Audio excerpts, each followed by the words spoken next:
املت پیتزایی نه؟ یه چیزی شبیه پیتزاست. بعد ببینید بچه زیرش هم نسوخته. میبینی؟ عزیزای دلم سلام. امروز میخوام براتون املت درست کنم. همونطور که میدونید املت یه غذای فرانسویه که اومده تو سفره‌های ما نشسته. املتی که من بخوام امروز براتون درست کنم گوجه فرنگی و تخم مرغ و پیاز و روغن هست. گوجه هامون رو به قطعات ریزتری تقسیمشون میکنیم برای اینکه زودتر پخته بشن. فقط به همین دلیل. من پوست گوجه رو نمیکنم. من دیدم که بعضی از همکاران به شما آموزش میدن که تو آب جوش گوجه رو بذارید و پوستش رو بکنید. من توصیه نمی کنم برای اینکه همینجوری ما با پخت گوجه فرنگی حجم بسیار زیادی از ویتامین C رو از بین میبریم. ما اولا به هیچ عنوان نه نمک اضافه میکنیم، نه روغن و نه هیچ ادویه دیگه. ما فقط گوجه و پیازمون رو میپزیمش با هم دیگه. پیاز رو خلالی خورد کنید که توی املتتون زیبا دیده بشه.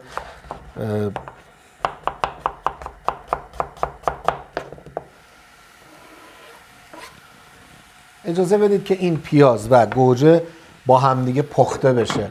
حواستون باشه اگه گاز زیرش زیاد باشه و شعلتون حرارتش بالا باشه طبعا گوجه هاتون میسوزه و نمیپزه. پس با یه حرارت ملایمی بذارین که گوجهتون پخته بشه. یه نگاه به این مایتابه بندازین ببینیم که چه اتفاقی افتاده. ببینین هم پیازها و هم گوجه ها طبق اون روشی که من براتون گفتم با فشار دادن کفگیر روی پیاز، ببینین پیاز به راحتی داره له میشه. هیچ نیازی به فشار نداره. گوجهمون هنوز یه کمی آب داره. ملاحظه میکنید؟ خب ما میریم سراغ کار بعدی. توی این روشی که من دارم ما تخم مرغ رو قبل از ریختن تو مایتابه میزنیم و ادویه رو داخل تخم مرغ میریزیم. ادویه رو ما روی گوجه نمیریزیم که خدای نکرده یه وقت طعم ناجوری نگیره. توی این روش برای هر نفر یه دونه تخم مرغ کافیه. ولی اگر دوست داشتید میتونید یه دونه تخم مرغ آخر سر اضافه بر سازمان بزنین که طعم و لذت بیشتری از غذا ببرید. ادویه‌مون چیه؟ نمک، فلفل. هیچ ادویه دیگه ای ما نداریم برای این داستانه.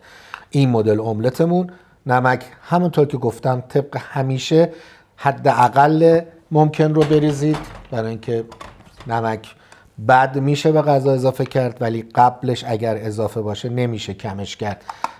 داستان درست میشه و مشکل ساز میشه. من انقدر این رو انجام میدم تا نمک و فلفلی که به تخم مرغ اضافه کردم کاملا با تخم مرغم مخلوط بشه. حالا موقع اونه که من روغن رو به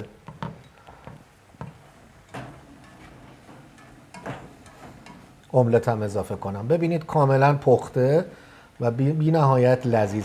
خیلی نذارید املتتون خشک بشه. یک کمی املت آبدار باشه بهتره. من توصیه نمی کنم روغن زیتون و روغن کنجد رو، چون هم روغن زیتون و هم روغن کنجد وقتی که سرخ میشن نقطه دودشون میره بالا. این رو هم من اضافه کنم. نقطه دود یا دمای دود توی روغنا دمای بسیار خطرناکی هست و هیچ وقت اجازه ندید که روغنتون به اون دما برسه. خب من کره رو زدم. همونطور که دیدید نصف قالب 50 گرم یعنی 25 گرم من کره زدم. دوباره یک کمی تخم مرغ رو مخلوطش کنید که اون پف لازم رو به ما بده. شما میتونید پف کردن تخم مرغ رو با هم زدن بگیرید. بیکینگ بود و جوش شیرین باعث این کار میشه ولی باز سلامت غذا رو به مخاطره میاندازه. پس بهتره که با این روش و با هم زدن این خاصیت تخم مرغ رو بیدار کنید و اجازه بدید که تخم مرغتون برای این قضیه آماده بشه. خب این کافیه. اینجام که همه چی آماده است پس ما تخم مرغ رو اضافه میکنیم.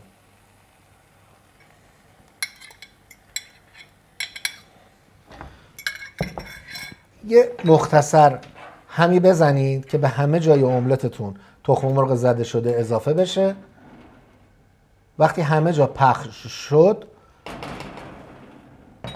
در املت رو ببندید و دمای گاز رو باز کمترش کنید و اجازه بدید که این تخم مرغتون بپزه.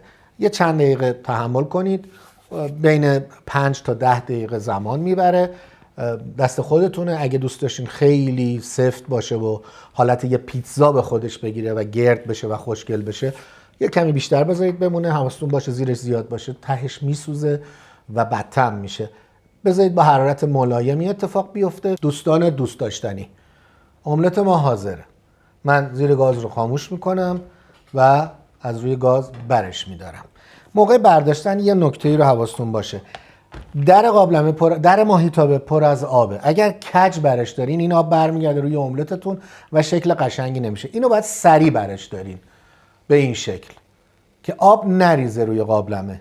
املت ما حاضره، بسیار شکل لذیذ، زیبا و دیدنی رو داره. این املت رو من تقدیم میکنم به شما با عشق، خوش‌طعم و دیدنی. نوش جان.